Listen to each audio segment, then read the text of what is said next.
We'll call the meeting to order and pledge of allegiance. Right? Oh, right there. Oh. Very good. I pledge allegiance to the flag of the United States of America and to the republic for which it stands, one nation, under God, indivisible, with liberty and justice for all. That might be one of our best. Go Sox. Okay. Any public comment? Do we have anyone out there, Pat? I do not see anyone on. Did we lose Jack, or he just got pushed out? No, I think he's here. There it is. Okay. Okay. Agenda item D. Here, Joe. You want to make here? Go ahead. Make a motion to approve the. I'd like to make a motion to approve the minutes from the May 2nd, 2023 meeting. Second. Any discussion, changes, anything on anyone's mind about the minutes? Okay. All those in favor state by saying aye. Aye. Aye. Aye. Any opposed? Correspondence. Do we have anything? No. Nothing new. Go to reports. I have nothing new to report. Town council liaison. Joe, do you have anything? We have nothing to report. We have a meeting tonight, but obviously we've been hitting other things since this has been passed through the voting process. Okay. Chris, anything on FHS? Nothing significant. I mean, other than proceeding on schedule and generally on budget, so it's going well. Okay, excellent. Chris, anything that you want to give us, what you guys have done since passing of the referendum? Would that be the right time to? Yeah, Chris, do you want to do that now, or do you want to do it when we talk about maybe talk about it when we talk about the contract?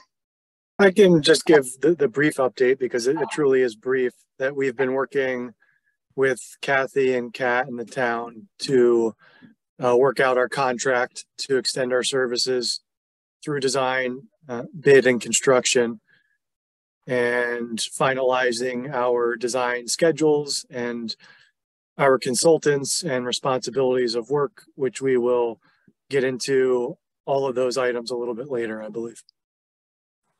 Okay, good. On communications, Gene and Dan, anything new?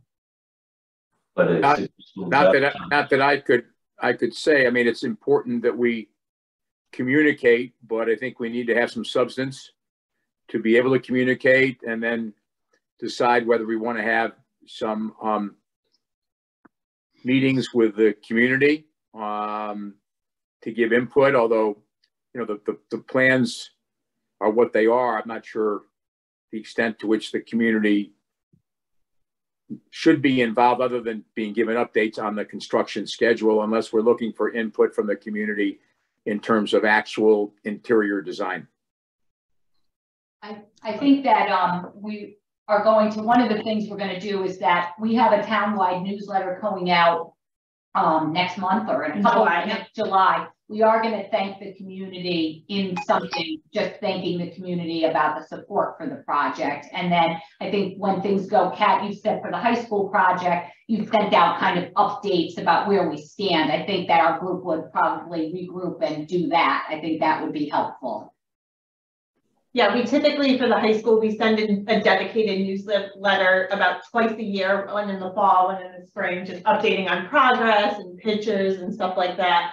If there's nothing big to report on, like we're not going to start construction until, a year from now. So might not be as comprehensive of a newsletter, but definitely reaching out to the community and keeping them informed. Sounds good to me. Okay, good. Value engineering, I have nothing new to report. And financial, Kathy. Oh. So we do have the financial report in the agenda. We started with a starting balance of 175,000. We've spent 100,000, so there's 74,717 left in that account. And then we also we're going to start a new running total with the bond. So everything now is going to be run through the bond for the amount that the taxpayers approved. So the reason why I think that there's extra money in this account is, if you remember, we changed over from our architects about when we first started. They were going to design quite a few more things for us. They were going to design, we had those different options, and we decided early on not to do that. So I think their dollar amounts, No, that's right. yeah, their dollar amounts were different. So that's why we do have money. And what was that, Kat? Just that this dollar amount can be used for those communication efforts and newsletters and stuff going forward. Okay. New business, G1, to approve the attached invoice. Yes, I'd like to make a motion to approve the attached invoice from Silver Petroselli Associates in an amount of $1,012.50. Second. Any discussion? All those in favor state by saying aye. Aye. Aye. Any opposed? Okay, motion carries. G2, I can make a motion to approve 1920 building committee meeting schedule. Okay, where's that schedule? I saw that. Kathy, did we just want to say briefly maybe that we might? Oh yeah, I think we were talking about that. Again, we could either amend it, but I think it would be just easier right now, that we don't think at this point in time, based on the discussion with the architect, but we can wait till after, whatever the committee agrees, that we probably don't need the June 27th meeting or the July 25th meeting. Yeah. And then after that, we'll start meeting, you know, depending on how things go in August. But so I don't know if we want to move the meeting schedule without the 27th and the 25th on it. Okay, we got a flip flop. I don't know which, yeah, we have things. So we're going to skip. They got to approve it. Oh, they got, oh, Vote for this. oh, sorry about that. Can I have a motion to, you already got the motion, Joe? Yes, sir. Okay. All those in favor state by saying aye. I think I'll second it, Peter, though. I don't think we had a second. I'm really, Second it. I'm really miffed on this whole schedule thing. All right, so Fagan gives a second. Good. How about we vote now? Okay. All right. All those in favor state by saying aye. Aye. Any opposed? And just to be clear, this is without the June 27th and the July 25th meeting on it. So the July 11th is a go. Yes. Okay. All right. All right. Next. All right. We're going to go to G4. Yes. Okay. Make a motion to authorize the town manager to sign an agreement with Silver Petroselli Associates for the services from design development through construction closeout. Okay. Is this Chris? Yeah, we're going to do Chris. There we go. Yeah, hold on a second. So, let's see, Chris, what we have on the screen is your scope of work. I assume that's what you were going to be talking about. Oh, you're muted. Thank you, correct. Okay, so we'll start. Do you want us to give you the screen or? No, I mean, I think we can. Hi, everyone. No, we could happily go through, and if you want to sort of scroll through that. And Kat, I did just get your email on some of the other items to go, to go along with that related to contract documents. But this is all based on at least the contractual terms of what we had originally executed as our base contract, which is labeled as the B104. So that is currently in place, although the design development construction documents bid and CA portion was listed as essentially to be determined at, knowing that we weren't getting into that phase at the original portion. So this is really picking up from the end of schematic design, working from the basis of drawings that were approved as part of the referendum. So this list of attachment is a nice one because it is sort of extracted out of the AIA documents. And what it does is it just tries to itemize a lot of the tasks that are, part of our core base contract responsibilities. So Let me just interrupt you for 1 minute. Now, Kat, at the beginning of this, just before we get into it, is there kind of a summary, like just, why don't we start there and start just so that the committee can have a better, just kind of a broader, go into that list, just what your next steps are going to be. Yeah, so perfect. So we're really moving into the design development portion of the project. And, you know, design development means is it takes us to a point where we have all the scope fully identified on the project, but it's not fully detailed and ready for bidding. But there is a point in which when we get to design development, we consider it to be about a halfway point, okay, through the overall design process, in which we will have all the room layouts fully developed. We would understand all of the furniture and fixtures and equipment and your IT equipment, for example, that would be located in all the rooms and all the spaces. We would be, all of the mechanical work would be fully laid out and articulated as pathways, and systems would be presented to you and decided upon as we move forward. Now, we outlined a lot of that in our schematic report, but now we need to go through and sort of size those units accordingly and so forth. At the end of design development, we will be presenting to you another estimate from our third-party estimator. So to make sure that we are still on track with what we have, you know, what our budget is, and make any adjustments if we think that's needed forward.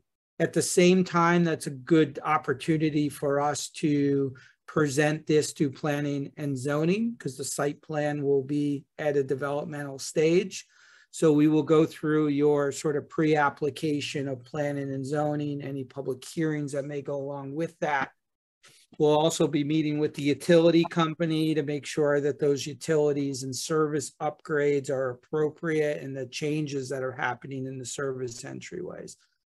In addition, we're obviously meeting with you and exploring any other ancillary grant opportunities that are needed. And I think I saw, Russ, you may have had your hand up. It popped up on my screen for a second. So did you have a question? No, wrong button, sorry. Okay, fair enough. So that is design development, but to reiterate, kind of the team that we have assembled here is on the civil side. We have Banesh Engineering, who did the concept designs for us. All the architecture and the MEP engineering, as you know from the beginning, is fully in-house with Silver Petroselli. So we're doing 70%, 80% of the overall work is taking place in our office and under our oversight. In addition to our sub-consultants, as I mentioned, to Banesh, we also have Michael Horton Associates, who will be the structural engineer of record. And then PAX Group, who is our third-party estimator, who will be developing the design development estimate. Chris, is there any things that I missed in terms of architecture, engineering, interior design, furniture? I think geotechnical consultant, Down to Earth. Is that correct? Yeah, correct. So part of, we'll also be doing some test borings to just explore the soil conditions as it relates to pavement and as it relates to the new addition that's located to the, you know, the rear or our new entryway. And the other large piece of design development for us, with the students now out of school, will be getting into the 28 building and performing a lot of our field work. We've obviously been in the building a few times, documented the spaces, but we haven't gotten into verifying and validating all existing paths of ductwork and wiring and all the finishes, you know, everything that needs to come out of this building to make our project possible. So we will be spending a good amount of time there this summer while the students are gone to make sure we've accurately captured all existing conditions. Okay. Right. So I think, you know, at the end of basically at the end of design, we will be making a formal presentation to you with a full set of plans at a design development level for your review along with the estimate. We will then move into the construction document phase, which I think is a page, if you could scroll upward, there we go, right there. So that's taking those same sets of drawings and continue to develop them so there is enough detail to delineate the scope of work to bid the project to a general contractor. We will be providing written specifications, which includes all the technical divisions from the site work through the demolition, all the way through the mechanical, electrical divisions, and that's what we have allocated. Divisions 1 through 40 will be built along with working with you on the front end bidding documents and the contract information that gets folded into this overall project manual that is bid out to the general contractor. Again, at the end of that phase, we will present to you that final set of plans for review and final approval, along with an updated estimate that will go along with that to now look at where we predict the range of costs may come in between the bidders. And then the next phase, if you scroll down, is truly the bidding phase, in which will be sort of that interface to answer any of the bidders' questions. We'll attend any walkthroughs that we have, whether they're 1 or 2, will determine kind of how the market is and how many we may need. Any questions that are asked formally or even informally that we know of, we will issue bid RFIs and issue bid addendas. And then once the bids are in, we will review them, meet with the contractors, if there's 2 or 3, depending on the number of contractors, and scope them out, and then make back to you a formal recommendation that, you know, this is the contractor that we think has it all covered and they're the lowest, you know, responsible bidder. Obviously, with all of these meetings we've discussed, we would be meeting with you as often as is needed, and similar to what we've done through schematic design. And then any other presentations that is needed formally to council, any other public meetings you may want to have throughout, we've accounted for that within our proposal. And once the project then moves forward on to our having a contractor on board, we are with you and them throughout the entire duration of the project.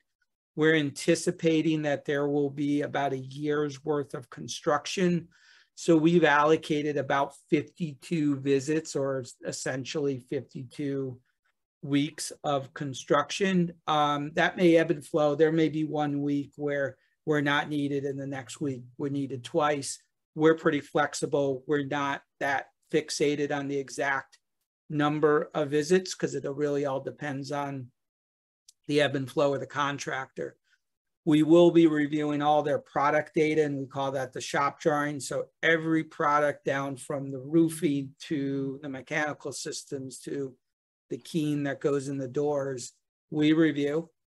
If there's questions, design modification sketches, our team will be issuing those. RFIs that come out are absolutely critical to the success of a construction project. So we will have a construction administrator that is dedicated to your project. Chris and myself and the rest of the design team are still active, but there will be your day-to-day point contact with the contractor, answering questions, attending job coordination meetings, possibly meeting every 2 weeks with an owner architect meeting, contractor meeting.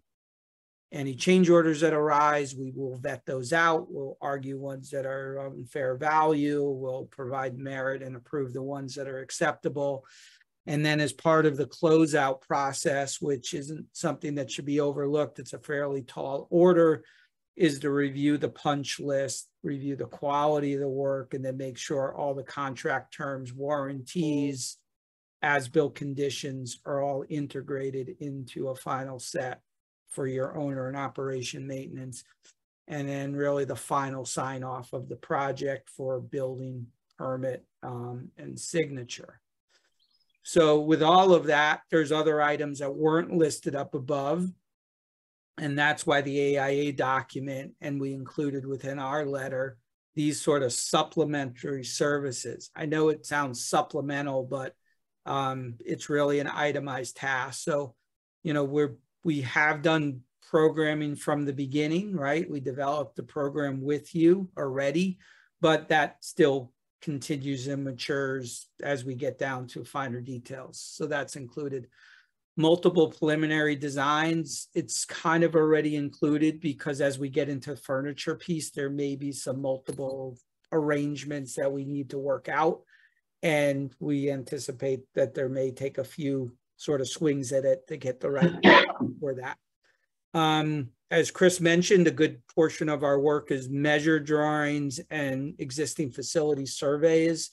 Once the students are out of that space now, we're going to have to get in there and field measure and get above ceilings and just try to peel away the layers to get a closer, more accurate tolerance to dimensions that are there.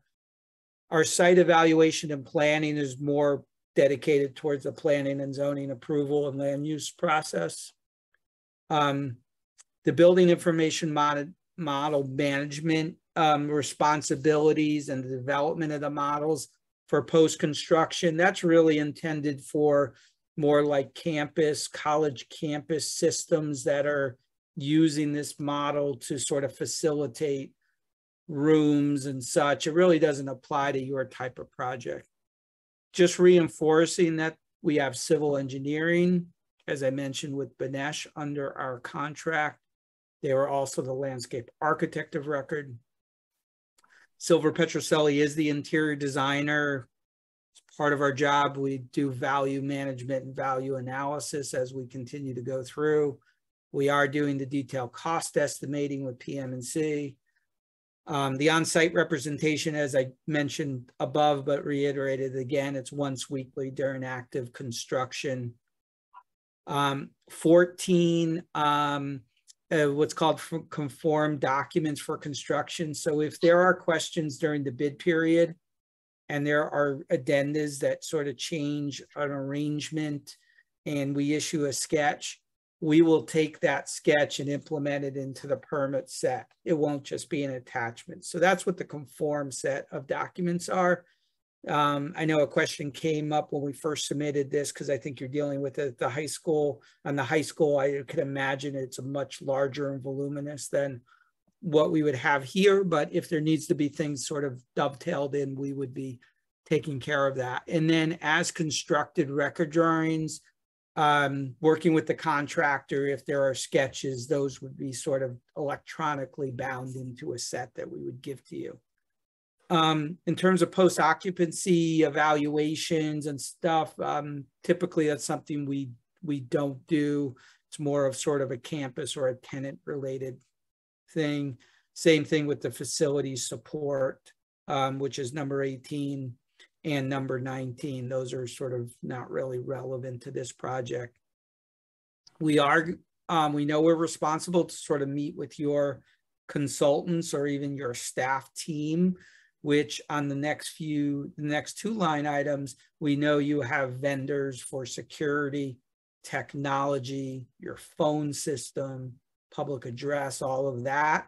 We would be designing the infrastructure, but we would not be designing the phone system for one example, but we would make sure that we have all the data and power requirements ready for that head-end equipment to be situated in certain locations.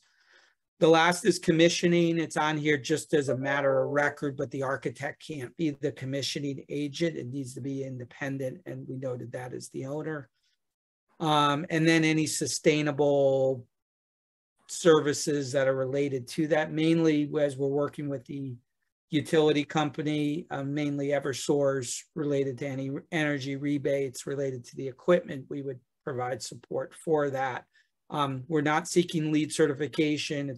Doesn't meet We're not obligated for Connecticut high performance guidelines. And so that, but we are going to be providing sustainable. Right now, our understanding is there's no fast track to the project. It's moving through a one phase of construction, and there aren't early bid packages that would be pulled out for this. So that is listed as sort of not provided. I think that's the end of the list.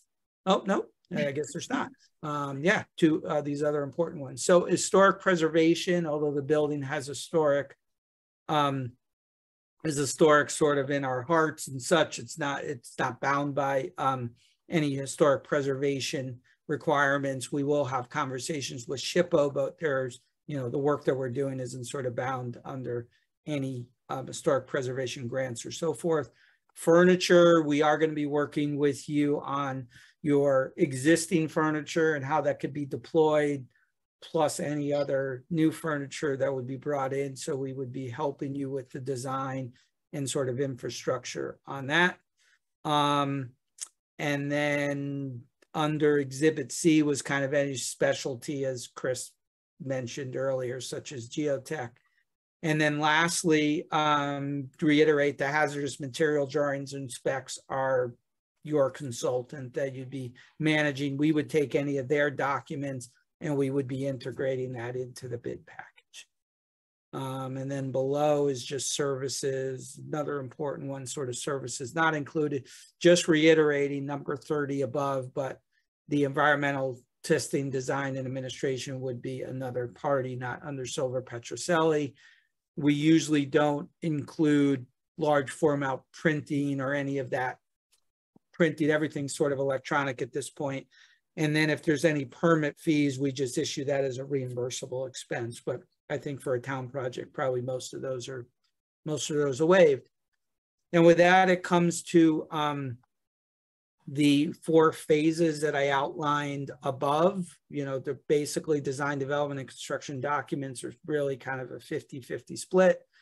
And then the construction administration that takes us through that entire year worth of activity, and the schedule that goes along with that is, anticipation of getting the contract, going right away. We will be starting working all the way through the summer until, the beginning of November with design development on the construction documents, and then bidding and negotiation for a start of construction, basically a year from now, and a year of construction. These numbers do align with what we outlined for you during the schematic design and the referendum. So we are, we're still honoring that and have taken that into consideration and listed here. So Chris, unless I missed anything, that's sort of the summation and presentation of that. So yeah, Kathy, turn it back to you. So my understanding, Kat, correct me if I'm wrong. So you guys have, the staff has reviewed this document. Then we have a standard AIA document, which we work on, which has every detail that you could imagine. The attorneys have reviewed that. Chris has reviewed the entire package, my understanding too, and had some great suggestions. They've all been incorporated. So everything's been reviewed by the attorneys, been reviewed by the staff, it's been reviewed by our subcommittee of Chris, who's looked at it. Everyone's in agreement. There was things that minor changes, just had normal stuff. And I think we're all satisfied at the staff level. And Chris, you're satisfied too, I assume. Chris Fagan. Yes, I am, Kathy. And so that's really where we are right now. So what the next steps would be to authorize me to sign the contract with Silver Petroselli, and then the next agenda item is actually based on our ordinance, write like a more formal letter to them. Okay. So if there's any questions. Any questions, Jack? Yeah. Gene, So I think I heard the answer to this. This is consistent with the original fee proposal that we got originally at the start when we got all the proposals. Is that true? True. Correct, Kat? Yes. Yep, and this number, this 885, is incorporated into the total amount that was approved at referendum. Yeah, good. And this is for Silver Petroselli. What kind of things, the supplemental services are included in these numbers, I assume? Yes. Okay. All Yeah, right. Such as geotech, for example, and so forth. Yeah. That is included. Yeah. No, that's my question. I think that's good. Are there I although I'm an architect, I don't really work on projects of this scale. Are there things that come up that would add to the fee as if something like this goes along typically, or some unexpected things? What kind of things could do that? I think if geotech determined we needed to do other exploratory work beyond just, you know, we got some soil samples and the recommendation is we need to do some other exploratory work, that may be an item, but I think that's fairly rare. Duration of construction, if for whatever reason the contractor is out, you know, many months beyond our control, I think that would be the only other item. Everything else is very clear. You know, we've spent a lot of time with you folks on the schematic design, and we're very comfortable with that. Structurally, unless it's discovered something very rare of a truss that needed to be sort of redesigned up in the attic, maybe, you know, we may need to come up with another solution, but I don't see a lot. We understand the scope and we're comfortable that this number is a fixed fee number to take you through unless there's some really odd situation that pops up. One more question is, I think when we had the meeting at the auditorium, several people threw out suggestions, and I think it was portrayed that we will look at this, like the design of the new foyer and stuff like that. You anticipate some design time still in the design development, I assume. Yes, we do, and that's where the multiple design piece. Yep, that's what itemized list. So yes, there's still more work to do related to that. Right, even getting into finishes, like we'll present multiple color options and color palettes for you folks to consider in terms of what the finished materials will be in this building. So as Dave said, it's fairly rare in a project like this where we've gone through schematics and really understand the scope that we would see any adjustments to this fixed fee. Yeah. I like that. That's good. I have a question. When we did the value engineering, when that committee met, there was that list that came up. Where does that sit now? Was that with, once we put out bids and how everything came out, that we would have to look that list over? I think where we were is that and Chris, or correct me if I'm wrong, is that there were some basic items that we took out. We took those out. And then there's items that in case the bids come over, we're going to look at again, but we really weren't anxious about that because it would change the scope of the project. And then our third phase approach was as you guys are designing it, we're going to look at materials and finishes and things like that to get as much savings as we possibly could. So there was, I think, about 4 or 5 items that we did cut out, where I think most of the group was comfortable with those cuts, but I'm sure if we go along and the bids are favorable and things like that, we could look back at some of those. Chris, correct me if I'm wrong on that. Yeah, we want to be a little more proactive in that regard. We're going to consider items as we move through design development. And then particularly when we get the design development estimate and then even the construction document estimate as validation if we're on budget or not. Once we get those estimates back, we'll have to regroup and decide if we're going to make any adjustments to the design based on where those numbers come in. And in today's economic environment, things are more fluid than I've ever seen in my 15 to 18 years of experience. So we'll be nimble and we'll work with you on all that stuff. And we will want to identify at least a few bid alternates as we approach bid time. And again, that will tie into what we are seeing in the estimates we get back, but we don't want to be in a situation where we go out to general contractor bid and have to throw all the numbers away because they're over. We want to have some safety nets that give us the flexibility to make decisions after the bids come in to keep the project moving forward. Okay, I understand that. My concern has always been, if I recall, I don't have the list in front of me when we were looking at windows and the roof and things like that. I'd really want to make sure that we're paying close attention to not getting rid of those things. Thank you. Dan, anything? Chris? All good. All good. All good. I have one more question, just for the guys. In the last year or so, has everything been over budget? Has anything like been under budget? Not in our world, but maybe in this more engineered world that you work in, it's possible. I don't know. All our projects are, if they're not challenged by the budget, they're challenged by the time. Yeah.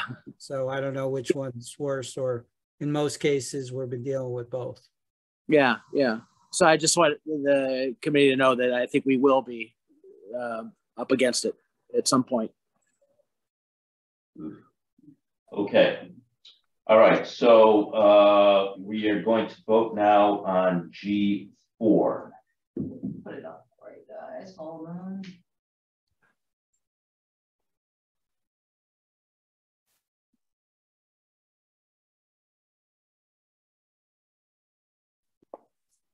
Joey? Yeah, Joe read. I read it. Okay. You read it. Already got a second. Already got a second. Okay, so we will vote now on G4. All those in favor state by saying aye. Aye. Aye. Any opposed? Okay, motion passes. Okay, now we're gonna go to G3. Joe, you need that or you got it? Got it. Make a motion to issue a notice to proceed to Silver Petrocelli Associates to complete final plans, working drawings and specification, bid documents and contract documents. Motion? And again, this is based on our ordinance that we have to just send a formal letter. And this one, this is the TPZ? Nope, Oh, to them. Right. Okay. Any discussion on this?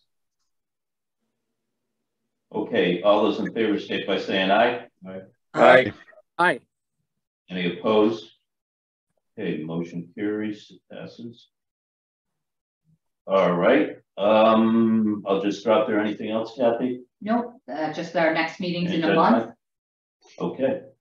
All right, so all I need is a motion for adjournment for today's meeting. So moved. Second. All those in favor state by saying aye. Aye. Aye. Okay, thank you, everyone.